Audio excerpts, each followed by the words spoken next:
So the document search helps you in searching of document based on the subject, based on the content, based on the meta code, or based on all parameters. Content is when you creating the document, you have the content box. There you can able to search and see that out. So when I click, I want to search the document based on that subject. So I give for example training.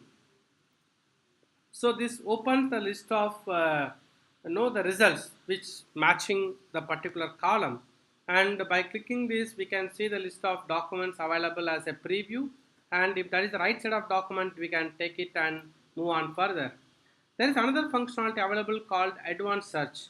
Advanced search basically helps you in searching the file from the content of the attachments. So I am just typing this called entire disk and search. Now this opens the file called ccmsbfsi.doc, which has got the content inside that out. So when I click this particular document, this open the docket which carries this cacmsbfsi.doc file, or I can just click to view.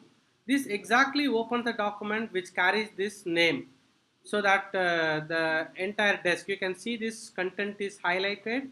So wherever that entire desk is there, system will highlight that particular portion and can show the document to you. So as you see that there are number of documents, my search is very fast, that returned immediately the strings over there. Favorite attachments, what all the documents that has been created as favorites when we view on the document viewer are available for us to see as part of the favorite documents. And we also have got something called favorite attachments. So the docket is the main document that carries multiple attachments, or I can see at the attachment level itself directly. So this directly shows me the list of attachments which I had created as favorite, and those attachments can be viewed within single click, and directly we can go down to the attachment. So way forward, even if we have thousands of the attachments we are viewing, we can create them into the favorites, and we can create them into a particular folder, and from there we can view all these documents quickly. And beforehand, when you get into the modification of documents, we have the functionality to manage the current processes. So there are options available which can help you in stopping the current live document. We can resume off that stopped document. We can delete the document which has been shared or live at this point of time. And you can skip any of the users inside the document. You can reassign the users. For example, a user is changed.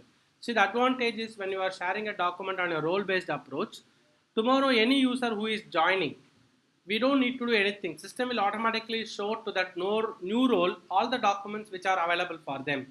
Similarly, the documents which are shared on a all mode, whenever a new users are created, they can start access them out. Then there is a functionality available to archiving of the document. Archival is done in two ways. One is there is an automated archival process which moves the documents to archival as and when they are archived. The second is the manual process where we can archive the document. All the archived documents can be viewed from the archival list, and they can be retrieved from them as well. There are reports that helps us see the multiple data points over there. We can see the list of archived documents. Documents can be exported to Excel, PDF, Word, or whatever it is. Documents can be sorted by doing an ascending and descending sort options from there, and you can see the number of records per page. There are additional options functionalities where if you don't want to see function, you can just uncheck. The function portion will be removed from here. So you can add or remove any functionalities from this thing. This is coming out of our report generation tool it is. And this is how the DMS application is built. The DMS application also has other process which helps you in managing your business processes, right from the AP processing, AR processing, contracts, or any type of things. So here if you look into it, there is something called the business process management here, where all the list of documents which are available is made from this particular window. I'm just opening the first file which has got no, the number of pages is 41, if you see that. So the users can see the documents here, all the 8 pages. When they click, the page is loading in the next window very fast. I can do zooming, and I can do rotate right, rotate 180, I can make it big, I can make it small. See, you can see all these functionalities are available, and the end user can click into the 41 to 44. That set of documents are come over here. There is an option to tag. The minute I tag, the document is tagged against a particular flow process, where you can define the category and the subcategory, and against this category and subcategory the workflow will initiate. The document will go for the approval process and users can reject, then it will come part of the rejection. They can restart the workflow till the document is processed. It will go for a workflow. With this you can have the business process automation for any type of requirement, right from the account payable or vendor approval or contract management or the account receivable. Any processes can be managed with this particular workflow process.